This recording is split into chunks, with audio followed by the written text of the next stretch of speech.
à tous, bienvenue sur SketchUp au top. Donc, un petit tuto pour travailler sur la notion de groupe et vous expliquer pourquoi c'est une notion et un outil absolument génial et indispensable à plus d'un titre sur SketchUp. Bon, allons-y dans cette petite démonstration avec des choses très simples. Donc, j'ai modélisé deux petites architectures, on va dire, un petit bâtiment avec deux fenêtres à chaque fois. Donc, tout ça semble être un peu identique. Attendez, j'ai fait quelques modifications, donc on va revenir à l'état original. Voilà, l'état original, c'est celui-ci. Donc, les deux paraissent un peu semblables, sauf que, grosse différence, celui-ci est groupé. Celui-là ne l'est pas. Alors, le premier intérêt à grouper, c'est que grouper est un mode de sélection dans SketchUp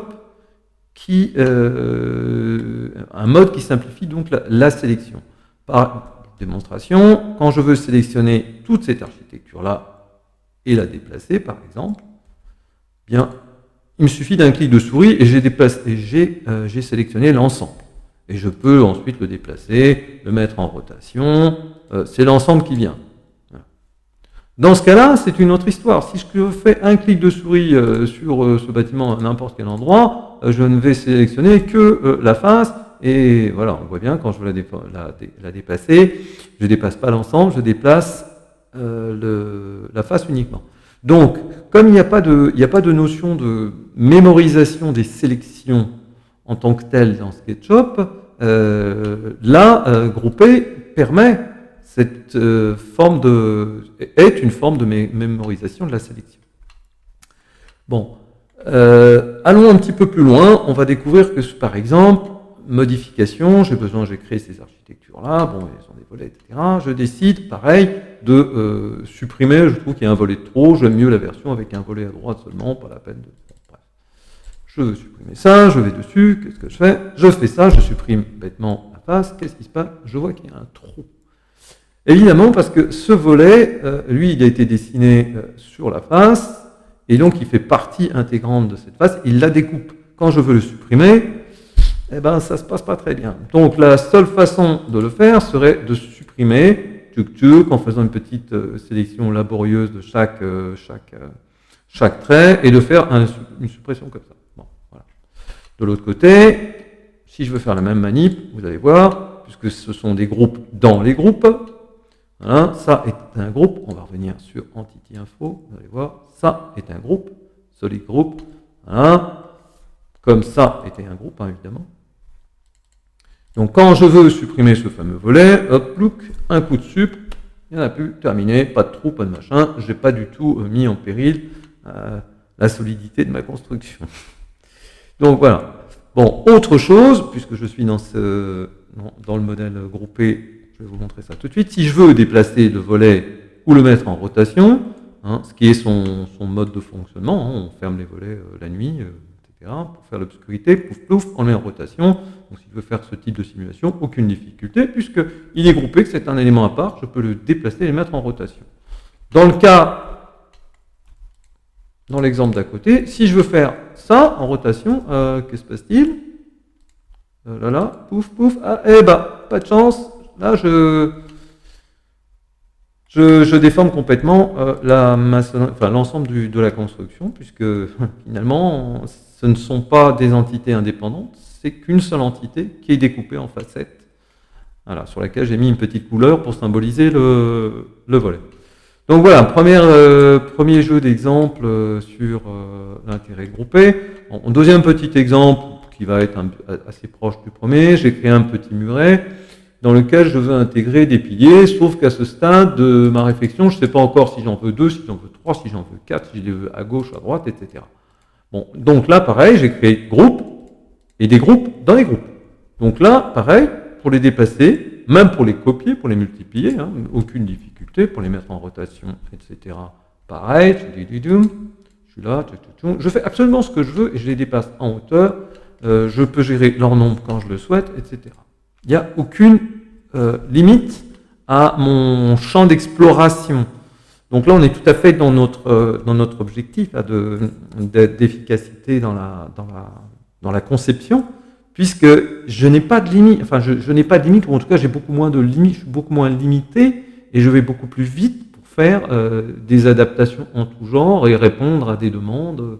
Mon patron me dit, bah non, ton poteau là, ton muret de clôture, je le préfère avec deux piliers, avec 3, avec 4, etc. Je lui fais ces modifications-là extrêmement vite. Bon, là, j'annule un peu.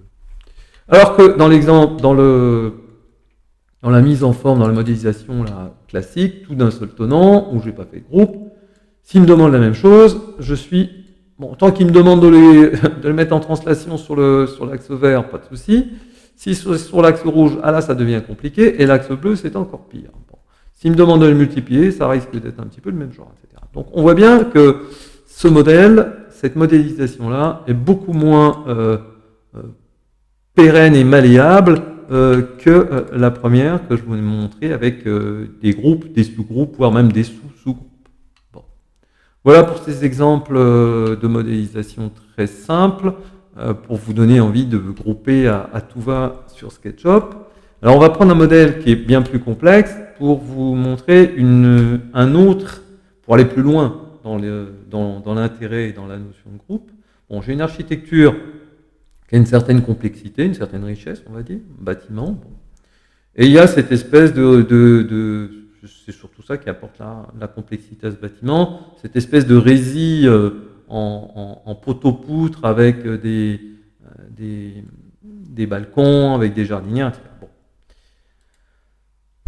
L'ensemble est déjà un groupe. Hein. Tout ça est un groupe. On voit bien, c'est un groupe 1 sur le modèle, etc. Si je veux travailler sur un modèle comme ça peut devenir très vite extrêmement laborieux pour ma machine. Là, par exemple, je suis sur un portable qui n'est pas très performant. Et vous allez voir qu'on arrive quand même à travailler sur des modèles complexes quand on les organise bien, quand on les organise en groupe, en sous-groupe, et voire même en sous-sous-groupe, ou sur autant de niveaux que vous le souhaitez. Au contraire, ça ne fait que faciliter le travail sur SketchUp. Donc, j'ouvre ce groupe pour voir comment il est construit, et je constate qu'il y a des sous-groupes à l'intérieur. En l'occurrence, ce sont des composants, donc le composant est un groupe particulier, on reviendra sur cette notion plus tard, ce n'est pas l'objet de ce tuto pour l'instant. Donc, je vais cliquer dans un de ces groupes, voilà. On voit, qu'est-ce qui se passe?